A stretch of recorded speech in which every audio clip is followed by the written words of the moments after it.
Hello, what's up, motherfuckers. J'espère que vous allez bien les gars. Aujourd'hui, petite vidéo, on va parler de mes prochaines courses. Donc la prochaine, c'est un 10K. Et en fait, mes 4 prochaines courses, ce seront des 10 km. Donc le prochain, c'est le 10K de Boulogne. J'ai le 10K Adidas de Paris, 10K du Plessis-Trévise. Et le dernier, je crois que c'est le 10K, ça doit être les foulées du 12e. Donc objectif, battre le RP de 38,45 la dernière fois, donc idéalement sub 38 et approcher le plus possible de 35 minutes. Voilà, ça va être ça le plan. Donc au programme, là aujourd'hui c'est sorti tranquille.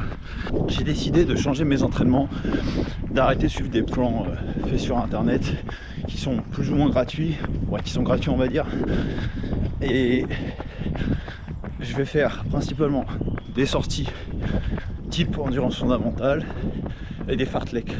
Je préfère largement les fartleks parce que, en fait, comparé aux fractionnés, on va dire, très cadrés où tu dois suivre une allure, j'aime bien le fait de casser les allures et de pas être systématiquement à la fois sur les mêmes distances et sur les mêmes allures. Donc, par exemple, hier, mon fartlek, j'ai fait sur tapis. Donc ça consistait à faire j'ai fait 4,03 sur 1 km 5, 3,44 sur 1 km 5, 3,20 sur 1 km. 3,20 sur 1 km, ça commence à être rapide pour moi. Mais vous voyez que si je veux atteindre des allures proches de sub 35, on va être obligé de taper dans ces allures. Donc nécessairement, si en fait à l'entraînement, je sais pas, par exemple, vous visez, j'en sais rien, un sub 38 comme moi, et que vous voulez être à 3,45 en allure moyenne, bah je trouve que quand on va pas plus vite, on a tendance à mettre l'allure cible sur un piédestal et se dire que c'est rapide. Et du coup, bah moi je trouve que à chaque fois que j'ai fait ces entraînements, j'avais pas en fait les bonnes sensations pour aller plus vite, en tout cas sur une allure plus haute. Donc c'est pour ça que j'ai décidé de changer un peu mon plan d'entraînement et on verra si ça passe. Ensuite, le deuxième point, je vais ralentir un peu. Le deuxième point, vous pouvez vous demander pourquoi tu fais autant de 10 km. En tout cas, il y a autant de 10 km de prévu sur une si courte période. Ben, en fait, la réponse est simple. J'ai envie de me tester et j'ai envie de changer d'approche.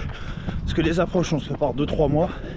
Je pense qu'elles peuvent être intéressantes à un très haut niveau, très haut niveau, parce que vous allez optimiser vraiment des détails.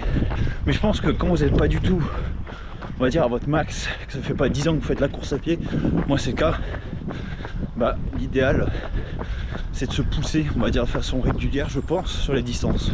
En tout cas, moi pour ma part, les moments où j'ai le plus progressé, c'est quand je me poussais finalement régulièrement. Quand je laisse trop de temps entre chaque course, il y a des moments où je vais être sur des entraînements, on va dire, plus cool, et je vais moins avoir cette habitude, cette énergie à vraiment me pousser comme dans les courses. Donc voilà, là c'est un test.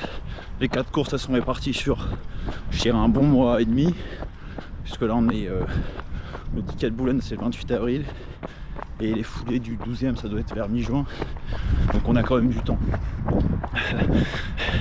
Pour la blague, je vous avoue que je me disais même peut-être faire je réfléchissais à faire un 100K, mais le problème c'est que là j'ai beaucoup de trucs à gérer et je pense que ça va faire trop de préparation. En plus mélanger du 10K, du 100K, bon, c'est pas le même objectif. Voilà, donc là dans une semaine, préparez-vous, on va attaquer le premier 10K. Et je vous invite à me suivre pour voir l'évolution, parce que je vais du coup faire l'expérience, voir si ça fonctionne d'enchaîner les 10K. Peut-être que beaucoup d'entre vous diront que c'est une connerie, mais vous savez les gars, je pense qu'il faut s'écouter d'avant tout, et chaque plan qu'on va créer ou qui est créé par des coachs correspond à certaines personnes et pas forcément à d'autres. Moi pour ma part, je vous avoue que certains plans, je les ai testés sur des trucs gratuits. Franchement, je sais que c'est pas ça qui fait que ça fonctionne le mieux. Donc voilà. N'oubliez jamais une chose, vous êtes plus fort que vous le pensez. Et souvent on a tendance à se limiter, à se dire ouais je peux pas enchaîner les courses, je vais me blesser. Et en fait on se crée toutes ces barrières mentales, on se crée tous ces presque on va dire blocages. Et en fait la meilleure réponse c'est de tester sans aller dans des extrêmes évidemment. Enfin pour certains je sais que vous allez le faire les extrêmes. Mais il faut retirer cette peur. Il faut accepter de se tester en s'entraînant intelligemment, mais le jour J, il faut y aller, quoi. Voilà. Donc, moi, mon message, c'est plutôt de vous dire, ne vous limitez pas. Quand vous pensez que vous êtes à 100%, souvent vous êtes à 20 ou 30%. Pas plus, je vous assure. Vous savez, la force physique, elle est importante. L'entraînement physique est important. Mais le plus important, c'est l'entraînement mental. C'est votre mental qui fera la différence le jour des courses. Donc si vous êtes conditionné pour réussir chaque course, déjà dans votre tête, en général, le corps va suivre. Et ça, je pense que c'est un truc sur lequel il faut aussi insister, parce que si vous vous sentez bien psychologiquement quand vous faites vos courses, même si vous pouvez être parfois certains jours, physiquement, si mentalement vous êtes au top, en général, vous faites des choses incroyables avec l'adrénaline, les encouragements et tout l'environnement qui va bien. Donc mon message, ne vous limitez pas, et pas juste dans la course, dans toute votre vie, ne vous limitez jamais. On n'est jamais à 100%, je vous assure. Même quand on est à 100%, il y a un 200% qui se déverrouille. Allez, on se retrouve pour la prochaine vidéo.